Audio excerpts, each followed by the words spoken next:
Olá, sejam bem-vindos ao sétimo episódio do podcast Eu é Mais Bolas, o programa que nós os quatro, a Adriana, o Miguel e a Zé Braga, decidimos começar a produzir semanalmente para falarmos do Distrito Litoral com índices de interior.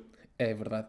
E numa semana em que Vassalo Abreu, presidente da Câmara de Ponta Barca entre 2005 e 2007, foi avançado como sendo novamente o candidato do PS à Câmara de Ponta Barca, em que 10 meses depois a Unidade de Saúde de Cobras voltou a ter médico de família, onde o antigo presidente, o tesoureiro e duas secretárias da União de Freguesias Gerais de Lima e Dião foram acusados pelo Tribunal de Contas a terem de pagar multas, e onde o PS de Monção descobriu que o PS Nacional não gosta assim tanto de diretas, não permitindo que o candidato local fosse escolhido a nível localmente através de diretas, exatamente, e que o orçamento para 2025 da CIM do Alto Minho subiu 131% para uns incríveis 30 milhões de euros, abaixo, por exemplo, do orçamento de Paredes de Coura.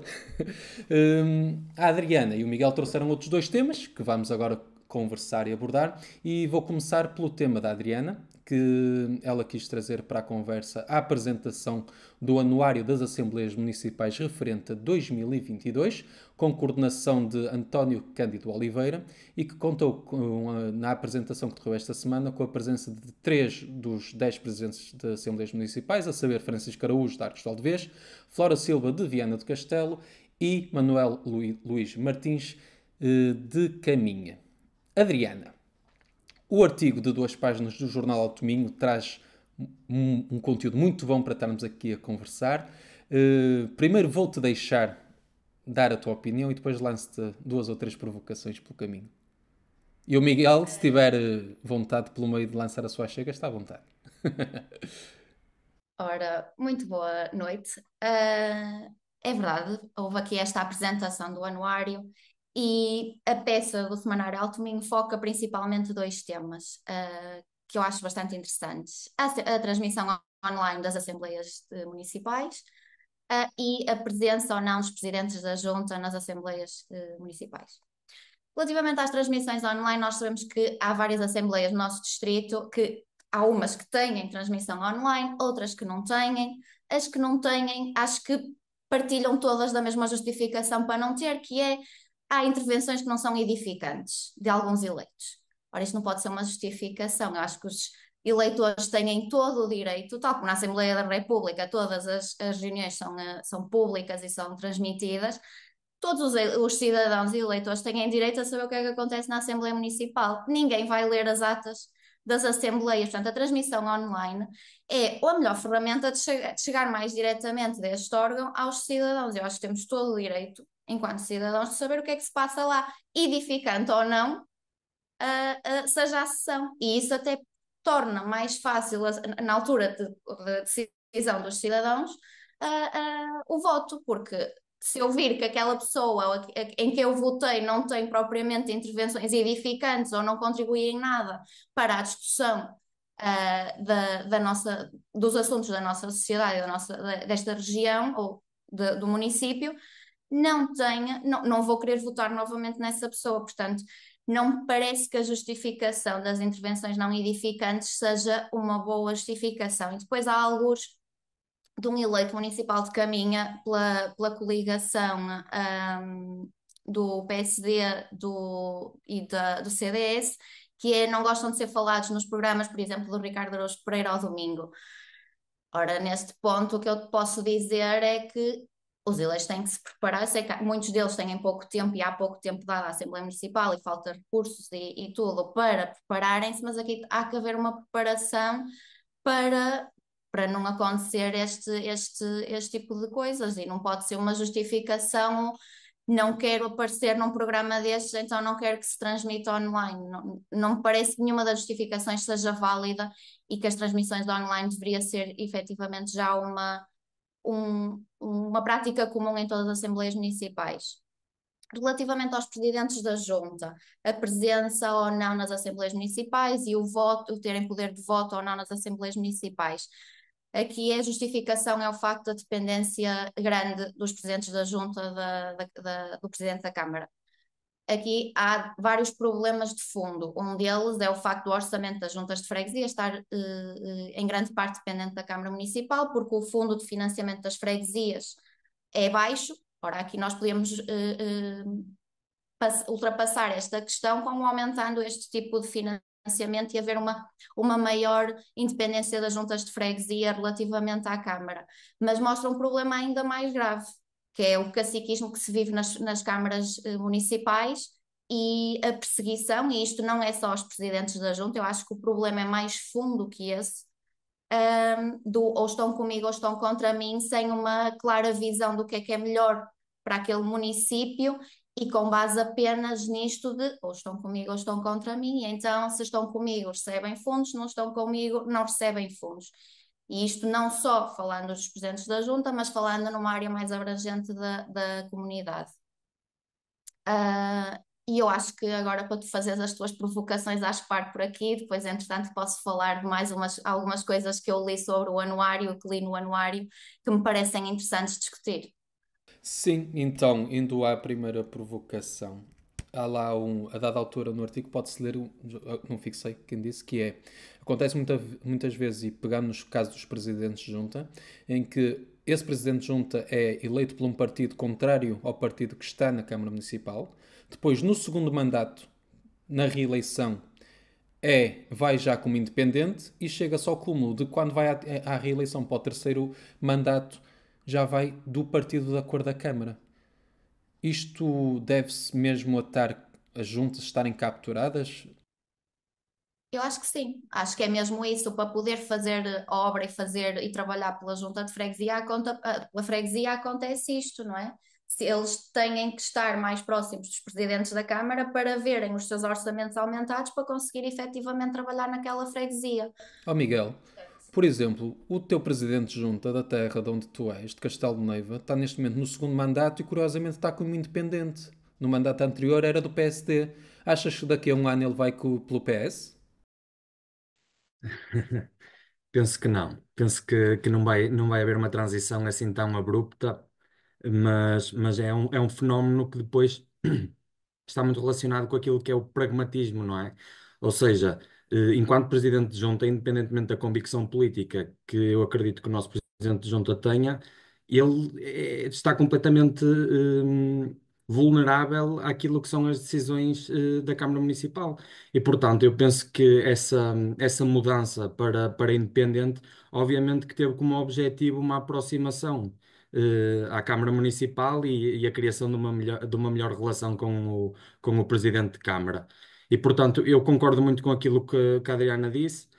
Em primeiro lugar, na questão das transmissões online, o facto de não Não terem. vamos já para aí, não vamos já para aí que eu queria ir nesta parte dos presentes de junta, que Ok. é o problema ficaria resolvido, Adriano, ou Miguel, ou Zé, ficaria resolvido então se na Assembleia Municipal fossem eleitos apenas elementos das listas para a Assembleia Municipal e deixassem estar lá os presidentes de junta? Eu não acho que seria essa a solução. Eu acho que a solução, como a Adriana referiu muito bem, é haver um financiamento base para as autarquias, para as juntas de freguesia, que permitisse que, independentemente do alinhamento político, houvesse margem de manobra e de atuação por parte da autarquia. Não é concebível, não é admissível que uma junta de freguesia se sinta constrangida, na sua ação, que eu diria corrente, ou seja as estradas, o tapar os buracos, sinalização, fazer arruamentos que são coisas básicas, ou seja, nem sequer são investimentos avultados, com perspectivas futuras, são investimentos correntes para o cotidiano dos cidadãos. Não é possível que uma junta de freguesia não tenha capacidade para fazer face às suas obrigações mais básicas, pelo facto de não ter ou não partilhar a mesma cor ideológica da Câmara Municipal. Aí terá mesmo que ser um financiamento base superior e até uma descentralização de competências, já que estamos numa era de descentralização, e atribuir maiores orçamentos e financiamentos às autarquias e mais competências, porque depois também são os presidentes de junta e a Assembleia de Junta que têm maior consciência daquilo que são as especificidades dos locais e das regiões. Obviamente que vai ser que vão tomar e vão adotar decisões muito mais realistas do que propriamente a Câmara Municipal, que depois acaba por ser tudo muito na base do taticismo político. Adriana, Qual era então a ideia que tu querias concluir? A questão dos presidentes juntas estarem ou não nas assembleias, eu não sei até que ponto é desvantajoso, porque lá está, eles conhecem melhor aquelas freguesias e as carências ou não daquela freguesia. Depois podemos entrar se poderiam ter direito de voto ou não nas reuniões. Eu acho que presença devem ter, porque lá está, conhecem melhor aquela realidade. Depois a discussão de podem votar a favor ou contra. Ahm, eu acho que isso, lá está, eu acho que requer uma discussão muito mais aprofundada do tema, porque tem as suas vantagens e tem as suas desvantagens, como lá está, conhecem melhor o território, Mas qual é a tua mas opinião? depois Devem ou não? é que eu nem sequer consigo ter uma posição sobre isto, sobre se devem ou não, porque há os dois lados, não é? Tipo, nós sabemos que há presidentes de junta que, ou por falta de conhecimento, não conseguem ler os documentos, todo aquilo que até este artigo explica muito bem, mas também conhecem melhor os territórios, portanto, aqui é muito difícil de opinar, sem uma base de profundidade do tema, não sei. Ok. Acho que há para os dois lados. Miguel, ias falar do online? Sim, eu ia de certa forma corroborar, subscrever aquilo que a Adriana disse. Acho que a Vocês questão concordam demais. é um bocado, isto, lá está, isto são questões que não são muito politizadas, têm a ver um bocadinho com o que funciona, são questões de pragmatismo, é o que funciona e o que não funciona. E a questão das intervenções pouco edificantes é basicamente uma desculpa esfarrapada. Ou seja, lá está, se eu depois, enquanto eleitor, tiver acesso àquilo que se passa nas assembleias municipais e perceber que aquele candidato que representa o partido no qual eu votei não corresponde àquilo que eu estava à espera, obviamente muda a minha intenção de voto. E eu penso que isto até contribui para a qualidade da democracia. Ou seja, depois os candidatos dizem que têm receio ou que não querem estar sujeitos a aparecer nos programas do humor, como o do Ricardo Araújo Pereira. E aí, meus amigos, a minha opinião é muito simples. Se não querem pôr-se a jeito de aparecer nesses programas, tenham brio, tenham responsabilidade profissional e façam um bom trabalho. Exatamente. Zé Braga. E eu só, Diz. desculpa, eu só queria falar de mais um tema que era a questão de não ler os documentos, de que refere-se neste artigo de que há muita gente que não lê os documentos. E aqui eu acho que é muito importante os partidos, principalmente, pensarem muito bem sobre o assunto, porque quem escolheu os candidatos foram os partidos. Se aqueles candidatos, por alguma razão, não têm competências, ou aqueles presidentes de junta não têm competências para exercer o cargo, porque é que os partidos os escolheram? E agora têm medo de os levar à Assembleia Municipal porque não os sentem suficientemente preparados para enfrentar uma Assembleia Municipal para ler os documentos?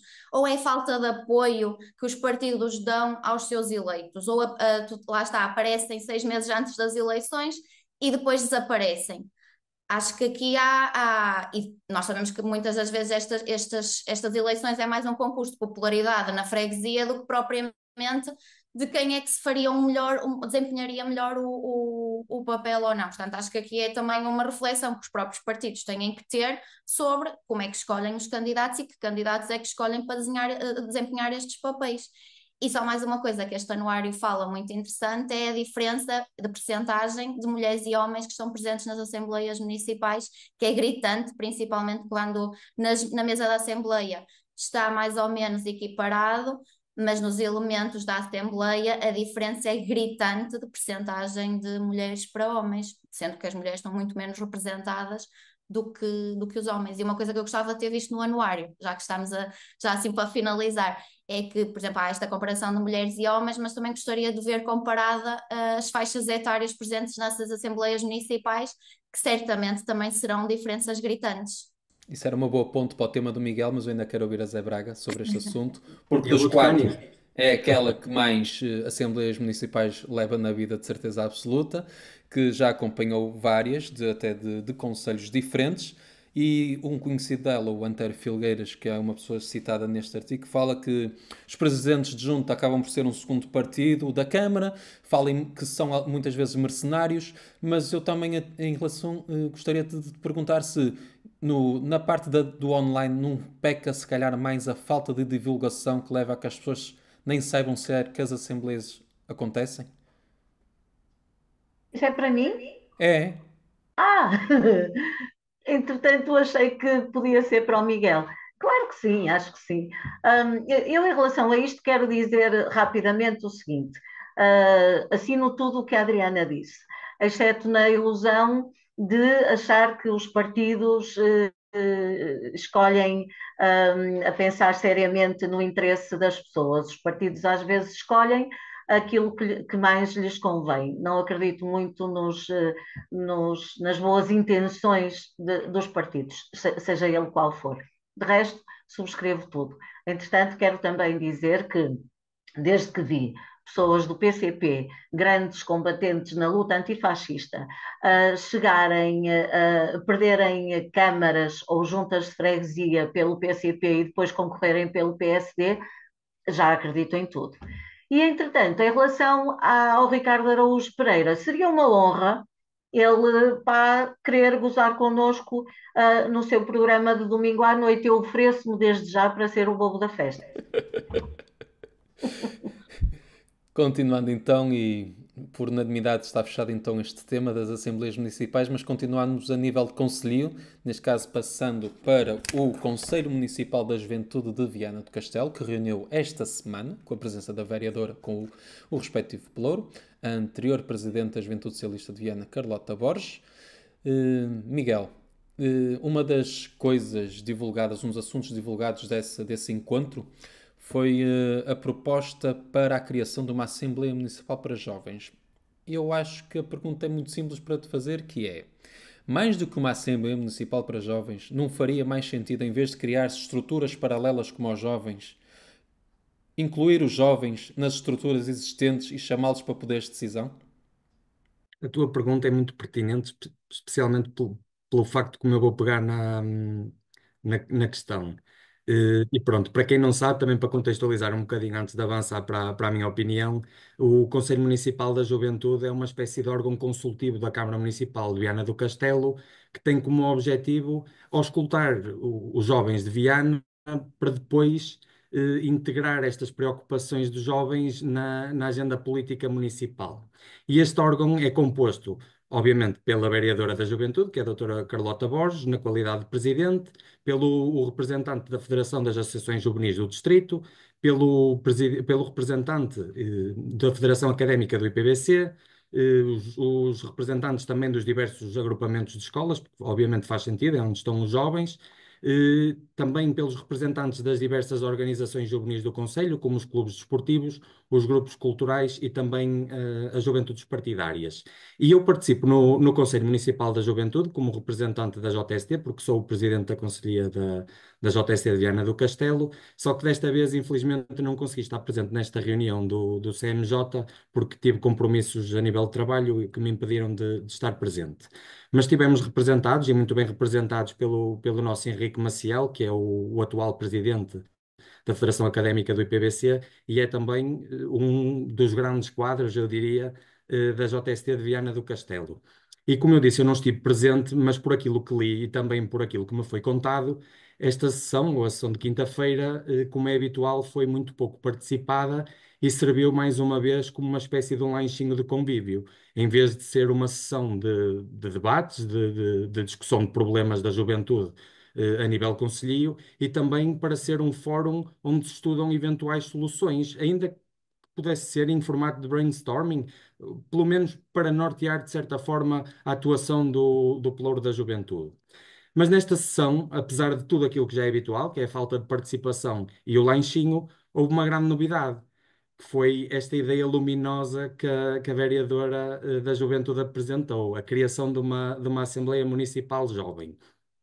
E eu não sou contra esta ideia só pelo facto de saber que é mais uma medida folclórica sem consequência prática, como se pode ver até mesmo no funcionamento do Conselho Municipal da Juventude, que apesar de ter um objetivo que é muito nobre e pragmático, tem muito pouca participação e é meramente simbólico. E eu concordo com a existência deste órgão, porque acho que mesmo funcionando aqui numa lógica de networking, acaba por ser positivo.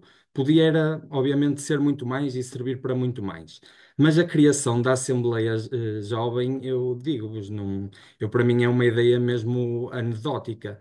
E é anedótica, e eu acho isto em primeiro lugar porque parte de uma visão patriarcal da política e da premissa que há temas para jovens e que há temas para menos jovens, o que eu acho que é uma aberração completa, porque os jovens sabem e podem debater sobre saúde, sabem e podem debater sobre educação, sobre cultura, sobre apoio social, sobre mobilidade.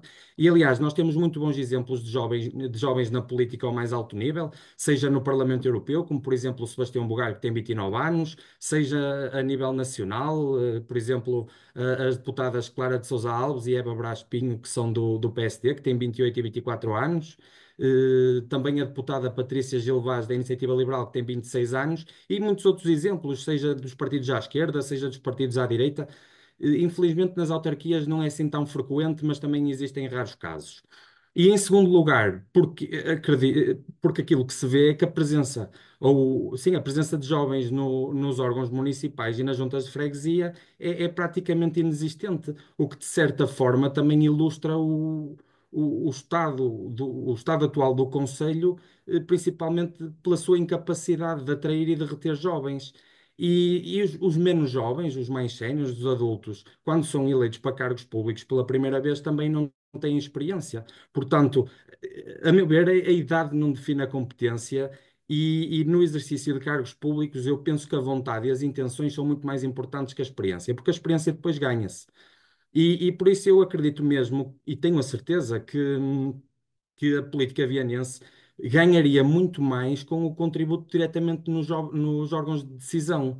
E para não me alongar muito mais, queria só deixar aqui uma sugestão à nossa vereadora da Juventude e também aos dirigentes dos partidos, porque nós não precisamos de criar mais órgãos para jovens. Nós precisamos, sim, é de integrar os jovens nos órgãos que já existem.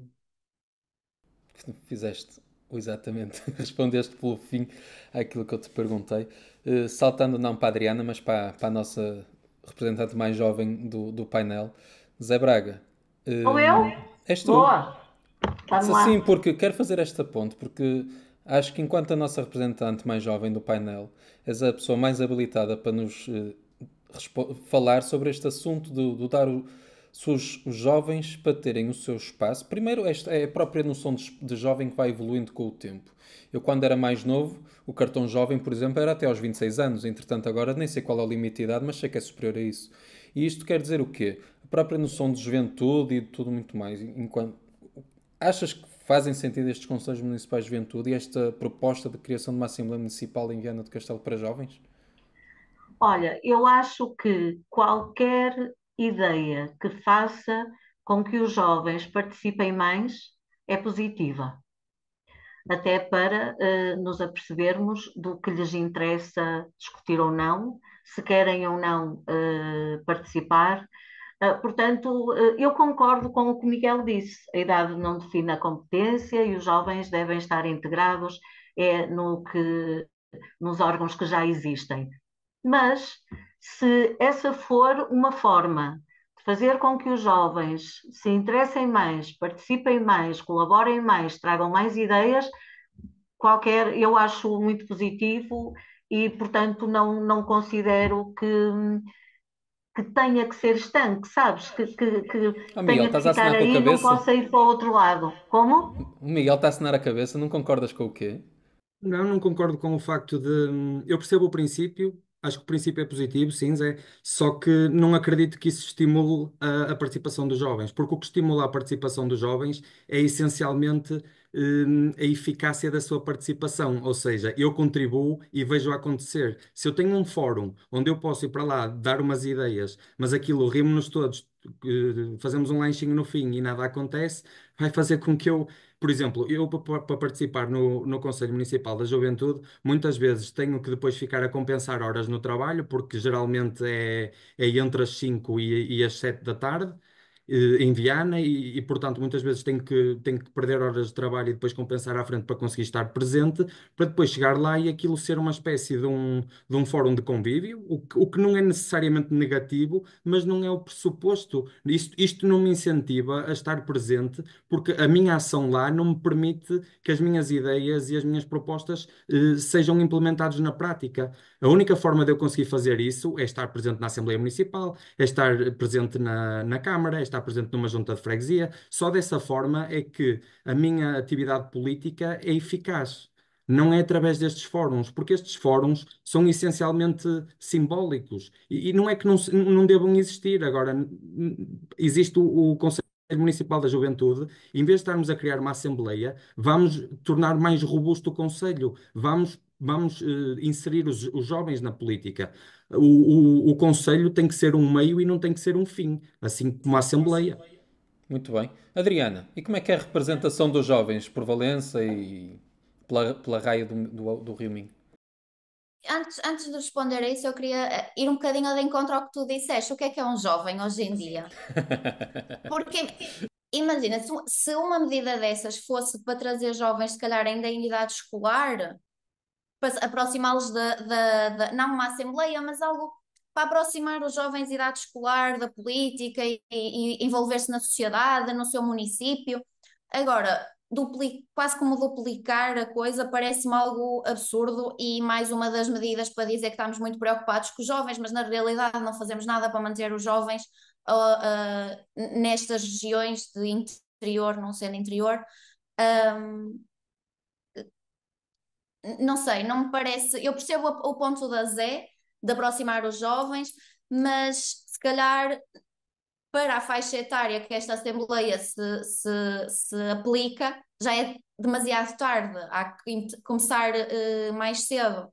Portanto, acho que há aqui coisas que têm que ser pensadas. Nos jovens aqui na região, o que eu noto é que realmente há poucos jovens interessados na política, principalmente porque a maior parte de nós chega aos 18 anos e tem que ir estudar para fora e já não volta. O grande problema agora é como é que nós vamos ter medidas e políticas que os jovens que nasceram cá, viveram cá, fizeram a escolaridade obrigatória cá, depois de estudar para fora querem regressar à nossa região. E acho que isso sim seria de pensar e de ponderar em vez destas medidas que na realidade vão fazer para jovens, mas os nossos jovens já foram e entretanto não querem regressar porque não veem perspectivas de construir uma vida aqui a longo prazo. Muito bem. E agora temos que acelerar bastante, porque já está o nosso tempo quase a esgotar. Ora bolas, Adriana, esta semana para quê? Muito rápido, para o Bridge EU. Eu fui a uma reunião nesta sexta-feira do Bloco Nacionalista Galego em que a apresentação de uma iniciativa do Parlamento Europeu para remover os obstáculos das cooperações das regiões vizinhas, das fronteiras. É um começo, apesar de ser voluntário, os países não são obrigados a aderir. E neste fórum foi falado, estava portugueses, só estava eu em representação do Bloco, mas depois havia muitos galegos e a preocupação é aquela que já referi há uns episódios atrás, o Estatuto do Trabalhador Transfronteiriço, o centralismo de Madrid e de Lisboa que dificulta as atividades nas nossas regiões, a burocracia, tanto de um lado como do outro, ou como a burocracia impede que haja mais movimentação de ambas as populações, seja da galega, seja da alto-minhota, a questão do rio, a quem é que pertence, entre aspas, a responsabilidade do rio, como é que se gera o nosso rio. Portanto, foi um fórum muito interessante, é um início, é um mecanismo que está agora a iniciar, ou que vai agora iniciar, mas que pode ser algo muito positivo para a nossa região e é algo que nós temos que ter sempre em atenção, que é as questões transfronteiriças para nós nesta região são altamente importantes. Ok. Miguel, ora bolas para?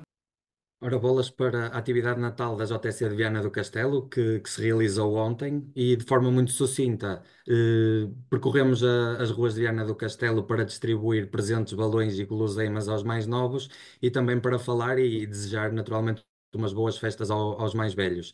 Eu acho que a atividade correu mesmo muito bem, fomos muito bem recebidos e ficámos todos muito comovidos com a felicidade que as crianças demonstram com estes pequenos gestos e, portanto, eu diria que valeu muito a pena e certamente que para o ano teremos mais deste tipo. E, em segundo lugar, queria apenas deixar uma nota em relação às eleições nacionais da Juventude Socialista. Começo por congratular naturalmente a nova secretária-geral da Juventude Socialista, que é a Sofia Pereira, e desejar também um bom trabalho neste mandato. Eu pessoalmente acho que não era a candidata melhor preparada, acho que os debates não lhe correram lá muito bem e também aquela questão da gafe no projeto das 600 mil casas, que falhou ali um bocadinho nos cálculos dos custos, e também porque acho que o Bruno esteve melhor e a meu ver, tem uma postura que se coaduna mais com a função que ela vai exercer. Para terminar, digo apenas que este processo eleitoral da JS a nível nacional passou uma imagem um bocado negativa das juventudes partidárias, primeiro por causa da confusão ao nível da disponibilização dos cadernos eleitorais, que pareceu aqui mais uma jogada para matar a oposição na secretaria, e em segundo lugar porque, como o Zeca comentou a semana passada, dá a ideia que estas estruturas funcionam um bocadinho na lógica dinástica, o que não é o pressuposto da democracia e, obviamente, dos fóruns onde a democracia nasceu e onde a democracia se pratica. Muito bem. 1 minuto a cada um para a sua gestão cultural. Começamos pela Zé Braga. Então, sugestão cultural, uma semana, ou melhor, 1 euro por semana. 1 euro por semana, o que é isso para nós que temos uma vida privilegiada e vivemos neste cantinho do mundo onde nada falta, apesar de nos queixarmos. 1 euro por semana faz com que crianças noutros cantos do mundo e que nada têm a ver, nada têm em comum com as nossas crianças, são apenas seres que tentam sobreviver, possam ter uma vida diferente. 1 euro por semana para a Unicef. Eu não estou a dizer isto para os outros, eu já faço isso há algum tempo, portanto, acho que era uma ideia porreira para começar agora, para quem ainda não o faz. É uma altura de Natal e de solidariedade, pensarmos mais nisso e nunca é tarde para começar. 1 euro por semana, não é nada. Ok. Miguel. Para a sugestão cultural desta semana, como teria naturalmente que ser, recomendo visitarem o Mercado Natal de Viana do Castelo. O mercado conta com 31 expositores e está distribuído pela Praça de Liberdade, onde tem as lojinhas de presentes, os artigos de artesanato, os doces tradicionais e também onde está a pista de gelo. Eu já experimentei a pista de gelo, não este ano, mas nos anos passados, e confesso que não tenho muito jeito para a patinagem, mas diverti-me mesmo muito. Também está dispersa pelo Largo do Mestre José Pedro, onde tem as barraquinhas com os crepes, os waffles, os vinhos quentes e um carrossel para os mais novos, e pela zona da Porta Mexia, onde tem os artigos de fumeiro, as decorações natalícias e os queijos locais. Vai estar até dia 23 e acho que é mesmo um lugar mágico para se viver este espírito natalício. Recomendo mesmo. E para finalizar, Adriana. Eu esta semana vou para Ponte Lima, dia 21 de dezembro, na livraria em Ponte Lima, às 5 da tarde, vai haver uma sessão de histórias lidas em voz alta. Muito bem, bem sucinta. Vou contar com algo mais. Muito obrigado aos quatro, aos três por mais esta animada conversa. Voltamos para a semana com mais um Eu é Mais Bolas. Tenham uma boa semana aos três, tenham uma boa semana a quem nos ouve, a quem nos vê, sabendo que nos podem acompanhar nas redes sociais, que podem entrar em contacto connosco através do nosso e-mail euemaisbolas@gmail.com. Muito obrigado por ter estado desse lado e voltamos para a semana.